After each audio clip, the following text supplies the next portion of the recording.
Sudah 3 kali, paling tidak menurut catatan yang diketahui umum, menurut catatan yang kita ketahui, paling tidak sudah 3 kali, sudah dalam 3 peristiwa politik penting, Presiden Prabowo melakukan penolakan terhadap keinginan dari Pak Jokowi. Jadi, tolong ini dicatat ya, nggak selalu Pak Prabowo mengikuti dan mengiyakan permintaan dari Pak Jokowi. Paling tidak dalam kurun waktu yang singkat ada 3 peristiwa besar di mana keputusan Pak Prabowo nggak sesuai sama jadi di akhir bulan Agustus 2024 lalu. Kalian pasti masih ingat sama kejadiannya. Waktu itu setelah Mahkamah Konstitusi memutuskan anak bungsu Pak Jokowi, Kaesang Pangarep nggak bisa maju di pemilihan gubernur 2024, DPR pun langsung bergerak.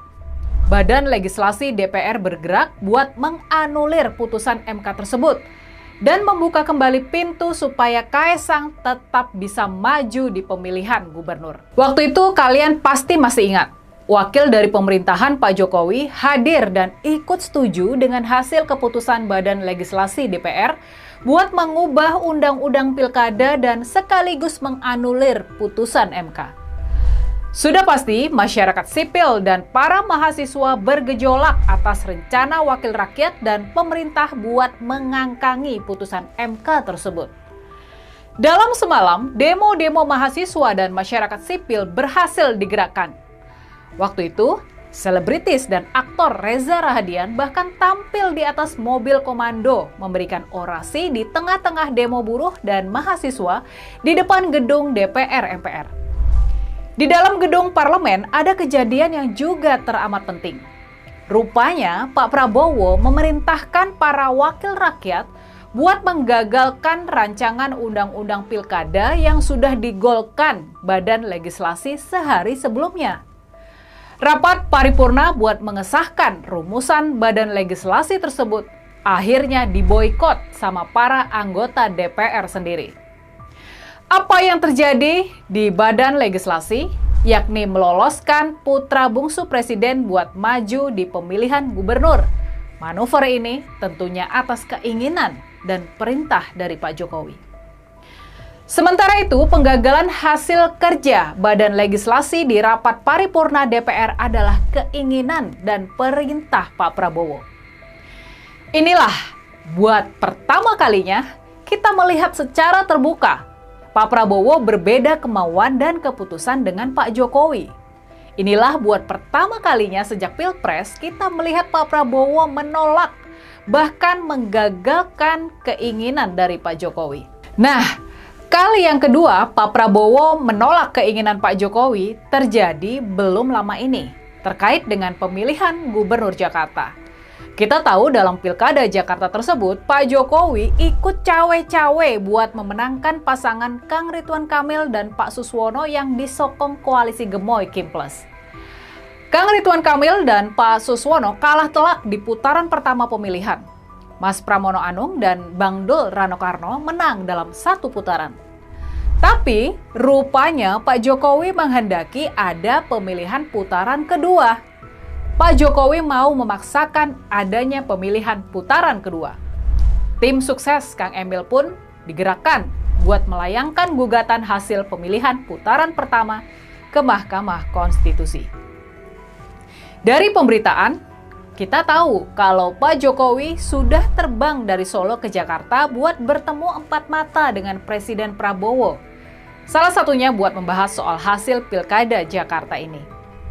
Tapi kemudian Pak Prabowo rupanya menolak keinginan dari Pak Jokowi buat memaksakan adanya putaran kedua. Dia memerintahkan tim sukses Ridwan Kamil dan Suswono buat membatalkan rencana gugatan ke MK. Padahal konon nih berkas gugatan sudah siap dan tinggal ditandatangani saja. Sekali lagi, Pak Jokowi cuma bisa gigit jari melihat keinginannya nggak digubris sama Presiden Prabowo. Inilah peristiwa kedua di mana Presiden Prabowo nggak sejalan sama Pak Jokowi. Nah, kejadian yang ketiga.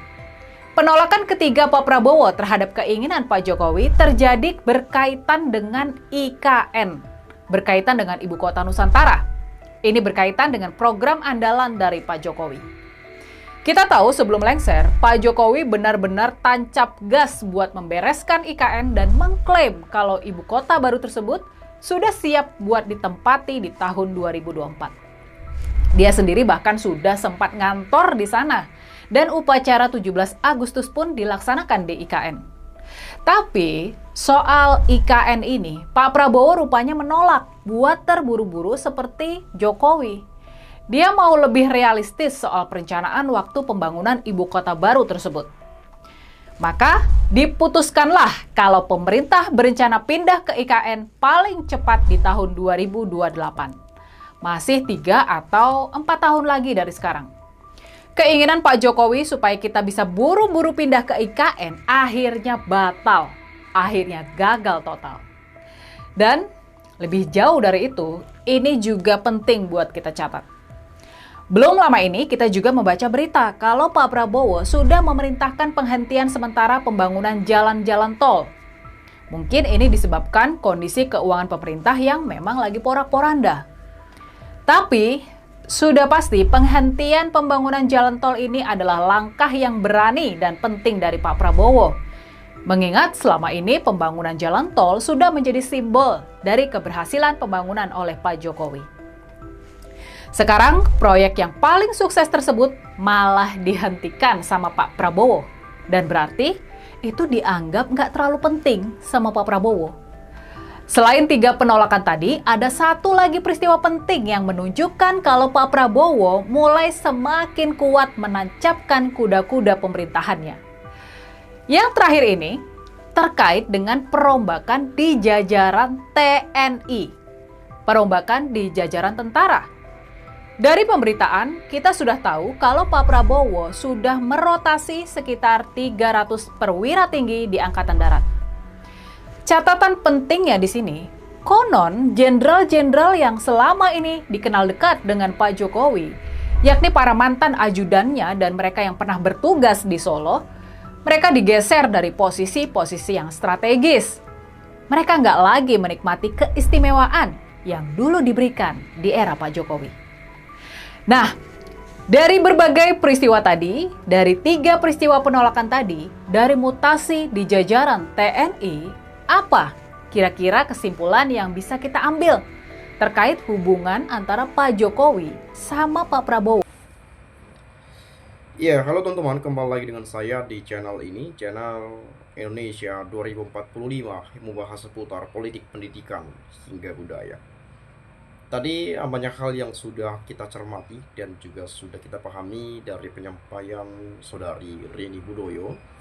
Ya, penyampaian dari penyampaian yang sering sekali mungkin kita dengarkan di berbagai media sosial, masalah Pak Jokowi dan hubungan dengan Pak Prabowo Subianto seperti apa.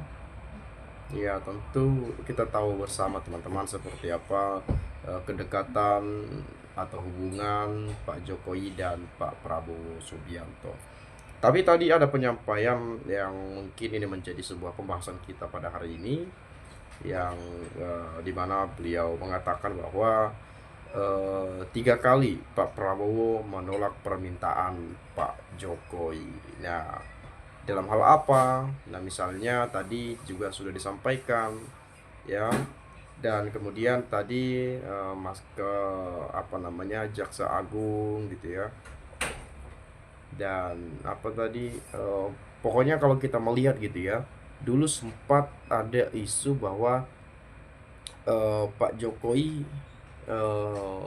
menginginkan bahwa atau menitipkan atau meminta ya Pak Prabowo menempatkan orang-orang Pak Jokowi di misalnya di Kejaksaan Agung, di kepolisian, di TNI kalau nggak salah gitu ya, orang-orangnya Pak Jokowi. Ya, tapi untuk saat ini sih di kepolisian masih tetap saja gitu ya. Di kejaksaan saya nggak tahu udah ganti apa enggak, karena saya nggak terlalu ngikutin. Di TNI juga saya kurang ngikutin juga gitu ya. Tapi di kepolisian tetap saja masih Kapolri yang dipakai oleh Pak Jokowi dan dipakai juga oleh Pak Prabowo Subianto. Nah, kemudian bagaimana sebetulnya hubungan antara Pak Jokowi dengan Pak Prabowo ini, teman-teman? Dan apalagi hari-hari ini kita mendengarkan adanya isu soal matahari kembar. Dan adanya juga beberapa menteri di kabinetnya Pak Prabowo saat ini mengatakan Jokowi masih bosnya gitu ya. Nah, padahal memang itu juga menjadi pro dan kontra juga tuh, diperdebatkan juga tuh. Nah, di Indonesia ini teman-teman, salah sedikit saja ngomong udah diisukan gitu ya, udah dibahas tuh, udah diperdebatkan gitu ya. Ya, padahal di negara-negara maju sana itu berbagai inovasi kalau boleh diperbincangkan mereka yang membahas bagaimana bangsanya besar ya gitu ya, bagaimana mungkin bisa menciptakan teknologi yang lebih wow gitu ya. Masalah robotik dan lain sebagainya, AI dan lain-lain gitu ya. Di Indonesia salah ngomong aja seperti itu, ini dibahas tuh, diperdebatkan tuh. Ya, ada apa sebetulnya maksud dan tujuannya mengatakan seperti itu? Apakah ada matahari kembar? Loyalitasnya dipertanyakan, loyalitasnya kepada Pak Prabowo atau kepada Pak Jokowi, lebih sering bertemu dengan siapa dan lain sebagainya. Itu terjadi tuh di Indonesia. Tapi memang dalam yang namanya di dalam dunia perpolitikan ya seperti itu teman-teman ya. Jadi kita juga sebagai masyarakat Indonesia kadang-kadang juga bingung juga. Lah ini kok beginian aja kok dibahas gitu ya. Kenapa gitu ya? Nah, kalau saya melihat bagaimana penyampaian dari teman-teman kita di sini, misalnya penilaian dari Papa Harno, Papa Nario ya. Itulah manusia, ada plus minusnya tentang apa nih? Impres ya. Betul, hebat sekali. Keuangan negara pun hancur.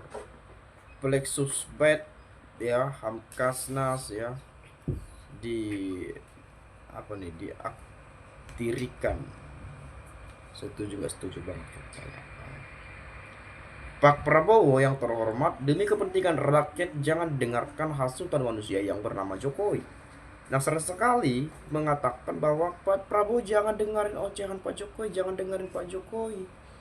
Karena memang 10 tahun Pak Jokowi menjabat sebagai presiden, punya legacy, gagasan yang memang sudah kita nikmati juga sebetulnya. Tetapi banyak sekali kritisi atau kritikan-kritikan yang pedas kepada Pak Jokowi. Ya, bagaimana selama 10 tahun memerintah, bagaimana dengan segala program, dengan segala ucapan-ucapan, janji kampanye dan lain sebagainya yang sudah dijalankan beliau selama 10 tahun menjabat sebagai presiden. Apalagi memang hal ini terlihat jelas bagaimana ketika Pilpres 2024 lalu. Nah, di situ mulai makin panas-panasnya juga gitu ya, makin panas lagi.